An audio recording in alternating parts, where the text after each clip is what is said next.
You're an alien. Not the cool, mysterious visitor kind, but the crash-landed in a cornfield as a baby kind. Your parents? Gone. Your planet? Reduced to cosmic dust. Your new home? A sleepy little town called Smallville, where the most exciting event is whether the cows have escaped again or watching the corn grow. Congratulations, you're Superman, a godlike being stuck in a world that really doesn't know what to do with you.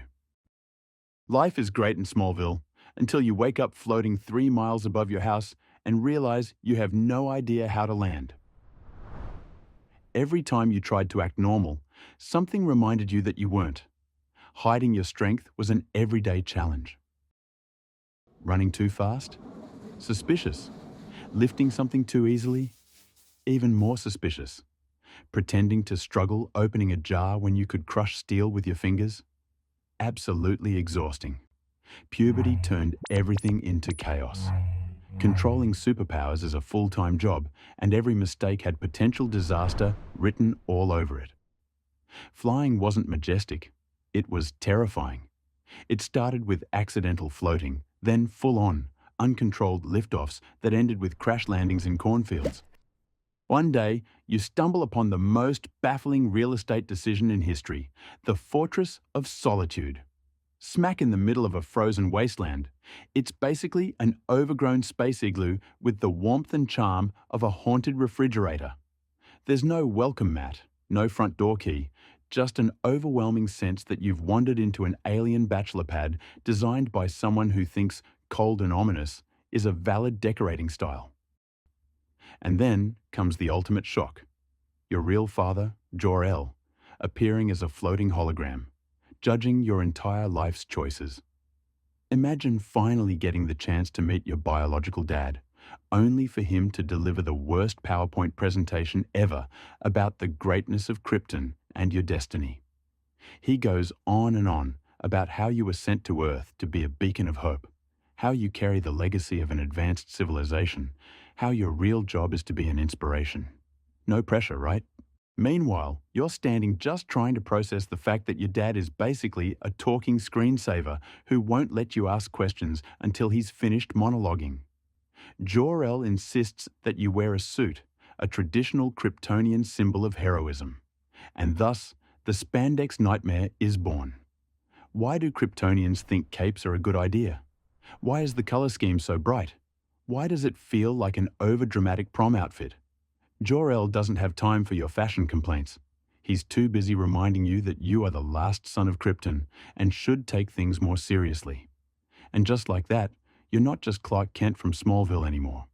You're Superman, the guy in a skin-tight suit with a cape that constantly gets caught on things, flaps dramatically at inconvenient moments, and turns you into a human kite in strong winds. Being Superman isn't a free pass to a stress-free life. Balancing world-saving with pretending to be an average journalist is exhausting. Juggling emergencies with work deadlines means making up increasingly ridiculous excuses.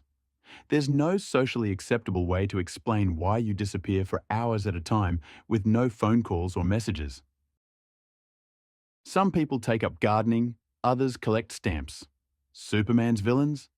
They dedicate their entire lives to making sure he never has a single peaceful afternoon. Lex Luthor, the smartest man on Earth, and yet every major invention he creates is dedicated to making Superman's life miserable. Lex literally cures cancer to prove a point, but still thinks petty revenge is a better use of his time. He could have founded a tech empire that changed the world, but no, he would rather monologue about how unfair it is that an alien gets more attention. Zod, the definition of a toxic relationship, shows up out of nowhere just to start fights and destroy as much property as possible. The only reunion tradition he believes in is punching another Kryptonian through a skyscraper.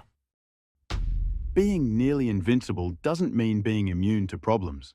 Kryptonite exists just to remind you that, despite being absurdly powerful, you can still get completely wrecked by a fancy rock.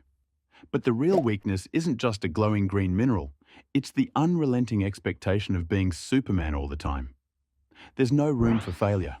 Every decision is a moral dilemma. Save one person or 100. Stop a villain or prevent a disaster.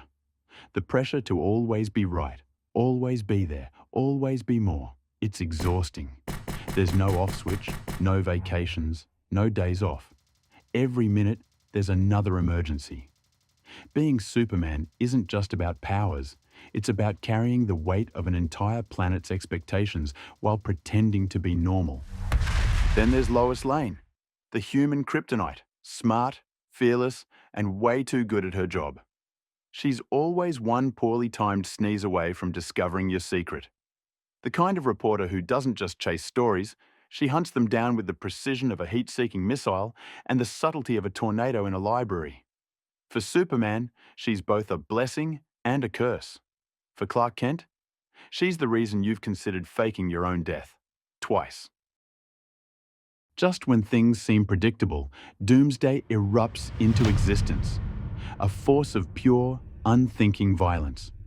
No ambition, no conquest, no speeches. Just an unstoppable juggernaut that exists for one reason alone. To fight, to destroy, to break anything that stands in his path. Superman's life isn't as easy as it looks. But what about other heroes? Or someone entirely unexpected? Who should we explore next? Drop your pick in the comments, and the most popular choice will be our next deep dive. And don't forget to like, subscribe, and turn on notifications so you don't miss it.